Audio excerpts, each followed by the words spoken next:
पुत्रस्य नाम धुंधकारी इति मात्रा प्रतिष्ठितम। ये श्लोक भागवत के महात्म का 4th अध्याय का श्लोक बहुत सरल है। धुंधकारी ने अपने पुत्र का नाम, धुंधुली ने अपने पुत्र का नाम धुंधकारी रखा। कहा पुत्रस्य नाम धुंधकारी इति मात्रा प्रतिष्ठितम। अब व्याकरण में आ रहा हूं। माता ने अपने पुत्र का नाम धुंधकारी रखा, लेकिन पहली पंक्ति भागवत की क्या कह रही है कि पतिना तत्कृतम सर्वम।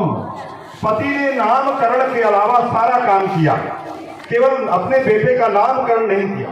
10वां दिन था, दशम्याम पुत्रस्य नाम कुर्यात् अनरित प्रतिष्ठितम।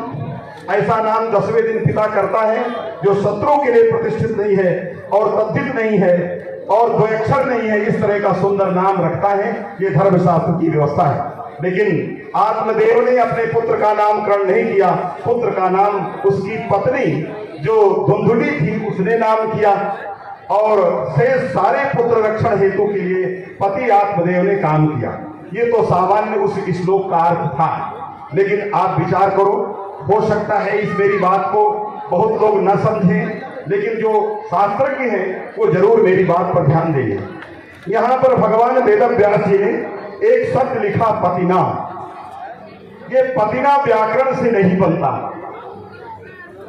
लेकिन वेदव्यास जी साधारण नहीं थे, उन्होंने पतिना का प्रयोग किया। ये व्याकरण से नहीं बनता। व्याकरण से बनता क्या है? व्याकरण में एक सूत्र है पति समासे एव, ये सूत्र है।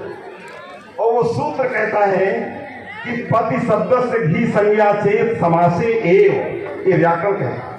मेरे यहाँ सुबह से शाम तक विद्यार्थियों का तांता लगा रहता है, और आप जिस जगह से आए हैं वहां के सैकड़ों विद्यार्थी मेरे घर में रह करके पढ़ रहे हैं। तो ये प्रश्न विद्यार्थियों ने उठाया और उसका उत्तर मैंने क्या दिया ये मैं आपके सामने रखता हूं। पतिना तत्कृतम सर्वम में सूत्र है पति समासे एव। सूत्र कहता है पति शब्द से घी संज्ञा से समासे। यदि पति शब्द की घी संज्ञा होगी तो समास की होगी, समास से इतर पति शब्द की घी संज्ञा नहीं होगी। तो ये तो समास नहीं है।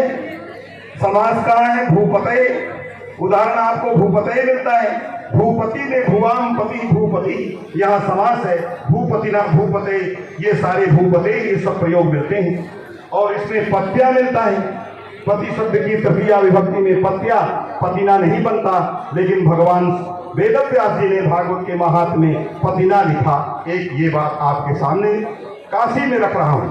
दूसरी बात, राम रक्षा स्तोत्र को आप पढ़ते हो, और राम रक्षा स्तोत्र साधारण स्तोत्र नहीं है, क्योंकि बुद्ध कौशिक ने कहा आदिष्टवान यथा स्वप्ने।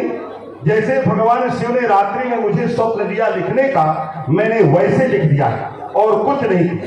मैंने यह कृति साधारण नहीं है। जो लोग बिना तपस्या के ग्रंथ लिखते हैं, जो लोग बिना उपासना के ग्रंथ लिखते हैं, उनके ग्रंथ कूड़े और करकट में पड़े रह जाते हैं।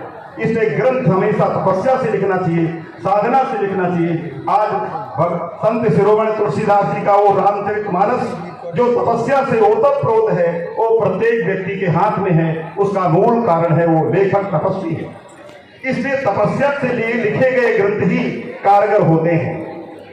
तो राम रक्षा स्तोत्र को बुद्ध कौशिक ने भगवान शंकर के आदेशानुसार लिखा, और लिखा रामाय रामचंद्राय रामभद्राय वेदसे रघुनाथाय नाथाय सीताया पतये नमः। वहां भी पतये का प्रयोग कर दिया, घी संज्ञा कर दिया। इसलिए सीताया पतये तो होगा ही नहीं, क्योंकि वहां समास है ही नहीं। और सूत्र कहता है कि पति शब्द की घी संज्ञा होगी तो केवल समास में होगी। सीताया पतये तो अलग अलग वाक्य है, जैसे राज्ञा पुरुषा वैसे सीताया पतये, तो वहां सीताया पतये ये कैसे बन गया? एक प्रश्न आपके सामने ये भी है। दूसरा, वाल्मीकि रामायण आप पढ़ते होंगे। वाल्मीकि रामायण के बालकांड के 2-3 सर्ग में भगवान वाल्मीकि जी लिखते हैं, भगवान वाल्मीकि जी लिखते हैं वियुक्ता पतिना तेन दुजेन सहचारिणा। ये वाल्मीकि रामायण लिखते हैं। वियुक्ता पतिना तेन,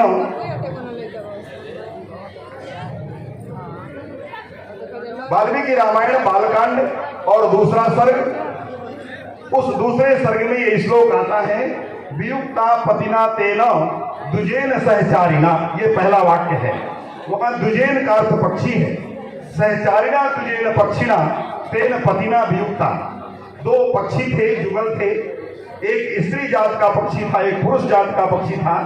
पुरुष जात के पक्षी को कोई मार देता है तो वहां लिखता है, द्विजेन सहचारिणा पतिना यम वियुक्ता, साथ में चलने वाले अपने पक्षी जो द्विजेन पक्षी है, अब वो पक्षी का विशेषण दिया पतिना, ये पति जो पक्षी है उससे यह स्त्री जात की जो पक्षी है वो वियुक्त हो गई।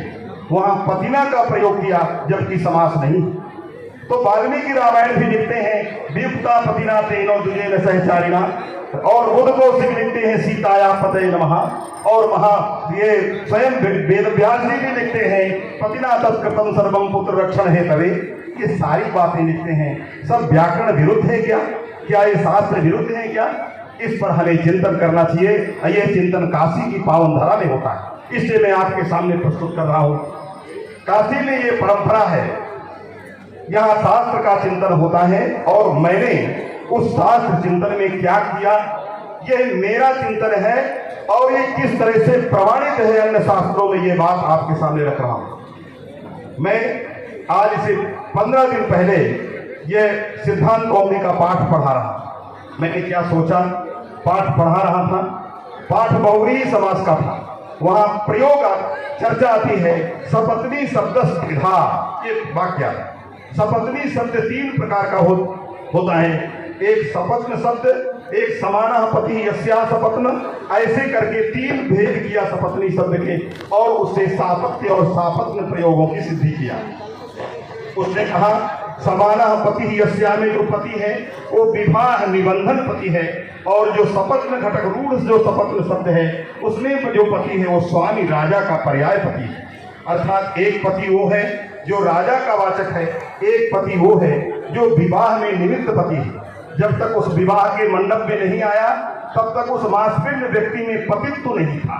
इसलिए वेद कहता है, पतित्वम सप्तमे पदे, जो कर्मकांड में होंगे वो जरूर इस वाक्य को स्मरण करेंगे। विवाह पद्धति के विवाह प्रकरण में जहां सप्तपदी का वर्णन है, वहां सप्तपदी में आचार्य लिखते हैं, पतित्वम सप्तमे पदे। जब वर जो है 7वें पदी में अपने पैर को स्पर्श करके उसको हटाता है तब उसमें पतित्व आता है, इसलिए कहा पतित्वम सप्तमे पदे। इसके पहले उसमें पतित्व नहीं था, और इस सप्तम पद में उसके अंदर पतित्व आया।